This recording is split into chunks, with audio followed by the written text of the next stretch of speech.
sabar orang tua kita.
Shalom saudara-saudari yang dikasihi Tuhan Yesus Kristus.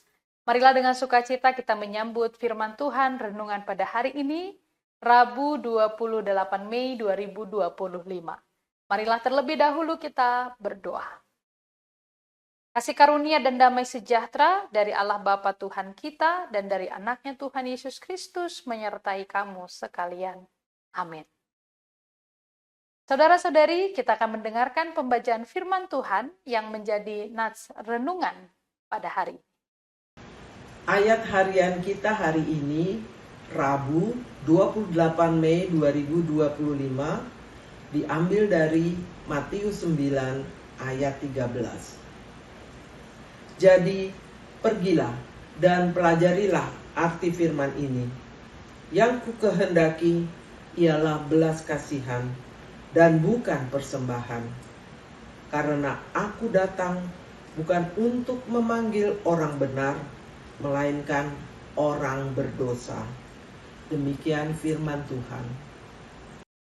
Saudara-saudari yang dikasihi Tuhan Yesus Kristus, dari ke-12 murid Tuhan Yesus, kita mengetahui bahwa semua memiliki latar belakang yang tidak sempurna. Tetapi Tuhan memakai setiap orang yang Tuhan panggil menjadi murid-muridnya. Salah satunya adalah Matius, yang menjadi bagian dari nats pada hari ini. Seperti yang kita ketahui, Matius adalah seorang pemungut cukai. Seorang yang dianggap sangat berdosa pada waktu itu. Seorang yang sangat dikucilkan di dalam masyarakat. Seorang pegawai pajak yang mengambil keuntungan bagi dirinya sendiri dari banyak orang. Namun menariknya, Tuhan Yesus justru memanggil Matius, orang yang sangat berdosa ini. Seorang yang dikucilkan dalam masyarakat ini. Yesus memanggil Matius, si pemungut cukai, menjadi muridnya.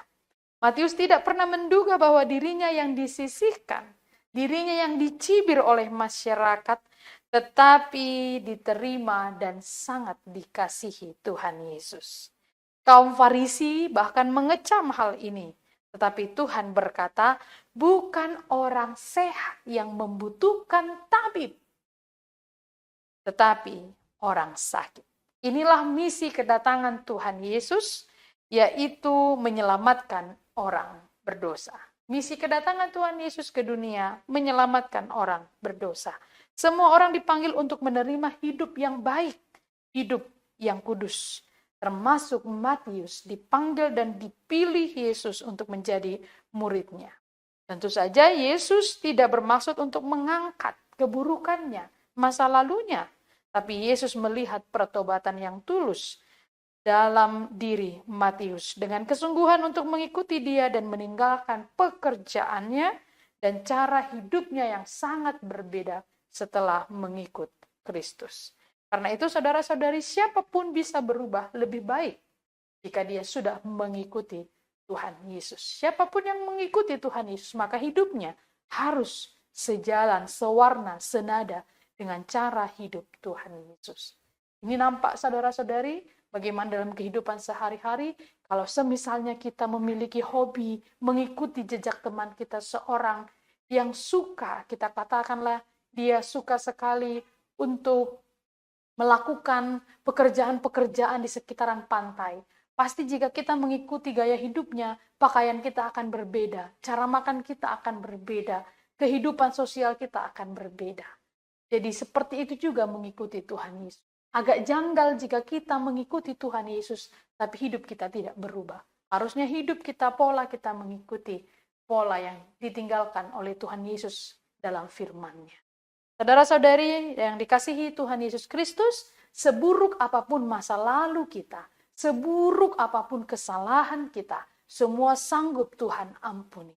Tuhan sanggup memakai segala yang kita miliki, bahkan masa lalu yang buruk sekalipun, Tuhan mengampuni jika kita sungguh-sungguh mengalami pertobatan. Marilah kita seperti hidup baru yang dialami oleh Matius. Yesus mengajak kita untuk membuka hati agar selaras dengan firman-Nya. Marilah kita mencari juga yang sesat, mencari dan menyelamatkan yang hilang, bukan mengutuk atau menghakimi mereka yang berbuat salah. Jadi kita harus mengasihi mereka juga, mengampuni mereka juga. Kita diajak untuk memiliki sikap belas kasih terhadap sesama tanpa memandang latar belakang atau dosa mereka, serta memberikan kesempatan bagi mereka untuk sampai pada pertobatan yang sejati dan menjadi pengikut yang setia. Saudara, Yesus datang untuk mengampuni dosa. Yesus datang untuk memberikan kelepasan atas dosa bagi orang-orang yang mau bertobat. Dia datang ke dalam dunia tetapi tidak dipengaruhi oleh dunia ini. Dia datang untuk melenyapkan penyakit dan dosa dari tengah-tengah umatnya. Marilah kita meninggalkan masa lalu kita, seburuk apapun itu, Tuhan mau menerima kita. Alami pertobatan yang sesungguhnya dan hiduplah seperti Yesus mengajarkan kehidupan yang baik. Yang diajarkan Tuhan Yesus dalam firman Tuhan, marilah kita ikuti. Tuhan Yesus memberkati kita semua. Amin. Marilah kita berdoa. Bapa dalam kerajaan surga, kami bersyukur, berterima kasih atas firman-Mu yang telah kami dengarkan. Terima kasih Tuhan, Engkau memperkenankan kami untuk merenungkan firman-Mu dan berikan kami Roh Kudus-Mu untuk melakukan firman-Mu. Berkatilah Tuhan saudara-saudari kami dalam keluarga mereka masing-masing, dalam aktivitas mereka masing-masing. Jika ada di antara saudara-saudari kami yang sedang sakit, Tuhan berikan kesembuhan. Jika ada yang sedang bergumul, Tuhan beri kekuatan. Jika ada yang sedang berduka, Tuhan beri penghibur. Terimalah doa kami ini dalam Kristus Yesus. Kami berdoa dan mengucap syukur. Anugerah dari Tuhan kita Yesus Kristus, kasih setia dari Allah Bapa, dan persekutuan dengan Roh Kudus menyertai kamu sekalian.